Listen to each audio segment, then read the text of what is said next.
Ariarne Titmus is absolutely on fire. The 23-year-old Aussie broke onto the world scene, dethroning Olympic legend Katie Ledecky, and is the current world record holder in the 200 and 400-meter freestyle races. So I want to break down her stroke and show you guys exactly what she's doing and how you can learn to make your own swimming faster. So right now we're already starting here on the top. I'm going to go ahead and just pause it to show a few things. If you notice right there, I paused on a pretty good frame. You can sort of see this high elbow catch. And this position that you see right here is how she's leveraging so much water on every single pull. Now, there's a few different things that she's doing that I would say are actually pretty unique. She swims a lot different than Katie Ledecky. It's cool to see them head off in such similar events. We'll see what happens at the Summer Olympics in Paris. I'm recording this right before the U.S. Olympic trials. So whenever this comes out, let me know what you guys think down below in the comments, what's going to happen. Now, let's go ahead and play this. Look at that body line. We talked about the catch. This is the setup for the catch. The eyes are looking relatively down. The body line, now if you notice here, one area that is interesting is that she does cross over a little bit on the entry. Probably doesn't need to have her hand enter the water right here. Could probably enter here. Now I think there's a few reasons why this doesn't really impact her swimming. We'll talk about that a little bit at the end, but just go ahead and watch this here in slow motion.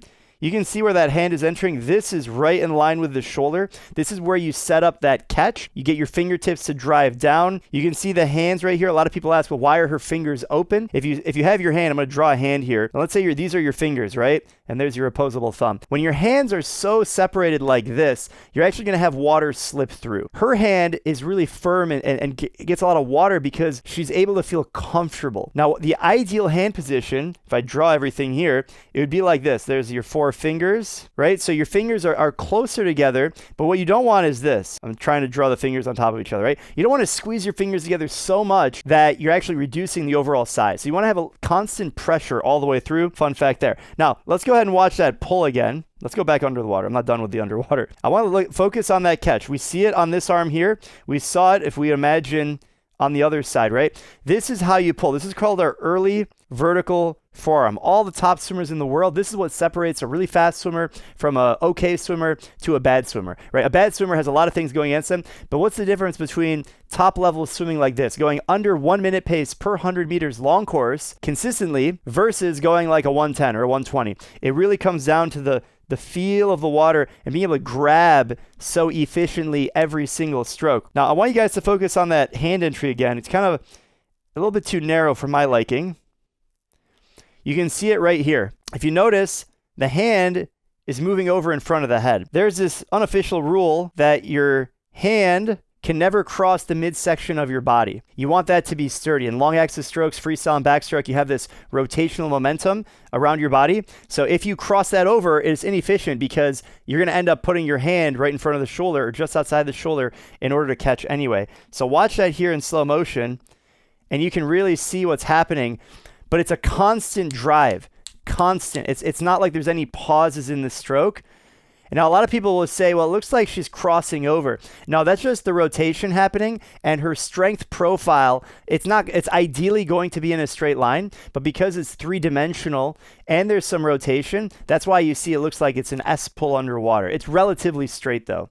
Look at her just destroying the world record. Holy crap. She's such a good racer, and that's what it takes to be the best in the world. And whether you're competing or not, you have to make sure your nutrition is on point. Everyone is different, and that's why having a personalized plan is so important. I recently took Gainful Nutrition's online quiz to see exactly what I needed to put in my body, and I'm pumped that they're sponsoring this video. Gainful fuels your personal performance through a clean and science-backed formula. Whether it's hydration or protein, they've got you covered. Gainful even has unflavored protein that comes with flavor sticks, so you can change your flavor every single day. There's also daily performance greens, customized protein powder, and hydration packs. It's important that you're fueling for success to reach your full potential. So after watching this video, visit gainful.com and take a 5-minute quiz to get your personalized nutrition system. Check it out in the link below. Now, I really want to focus on this top view because you can see a lot of the things we talked about and one of her secret weapons. Now, if you look at the hand entry, I'm sort of in the way right now, actually.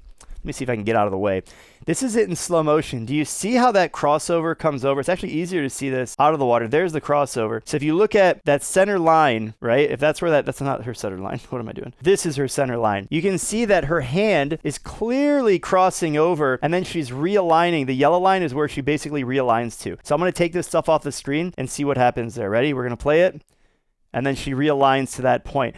But if you notice, she's setting up the catch nonetheless very well. So if you look at like what's happening with her fingers are getting into that high elbow catch so fast. And the thing that is like a secret weapon for her is that when she's swimming, whether it's the 200, the 400, the 100, if she were to swim a 5K, it would probably look the same thing. She's able to maintain this constant cadence. She's basically like attacking the water, right? And even though she's attacking the water, you can still see how clean the hand entry is. I mean, it looks splashy and stuff, but for her and the way her hand geometry is and the timing and the tempo and all that stuff, she's able to still get a relatively clean catch under the water. Now, if she were to, if you look at one of her hands, her left hand is coming in kind of sideways and then coming over. Whatever works to get the absolute least splash, so that way you're entering the water as efficiently as possible. And if there's one thing you take away from this video, it's just how important the entry and initial catch is, because this is really why she's swimming so fast. When you watch her and Katie Ledecky or other top swimmers, they are both, and any of them, very, very good at getting into that high elbow catch, especially for distance swimming. You're not going to see this as much in a sprint race, but when you watch these ladies or dudes, when you watch them go at it in a 200 plus, it's all in the high elbow catch. Really, if you look at my cross section right now in the video, getting into this position as quickly as possible. One way to do that is a snorkel. You don't have to worry about the breath. Just focus on this. If you film yourself from the side, that's one of the best ways to do it, because at the end of the day, if you're not catching water, if you don't have an early vertical forearm, if you don't have a quick catch, and you don't have the tempo to attack it like that, well, then you're not going to be very good at swimming. You can actually be pretty good, but you're not going to be great. And if you're watching this video, you probably want to be great at swimming, or at least improve and level up just a little bit. So if you haven't seen yourself swim, this is one of the best ways that you can do it. And if you're interested in having me analyze your stroke or other top coaches, you can join the Swimming Academy, because in the Swimming Academy, we do this on a weekly basis. You can upload your content, and in the group setting, you'll be able to learn and see specific things that you can do in your stroke and how to take action on it so you can swim faster immediately. I'll see you guys in there, and happy swimming.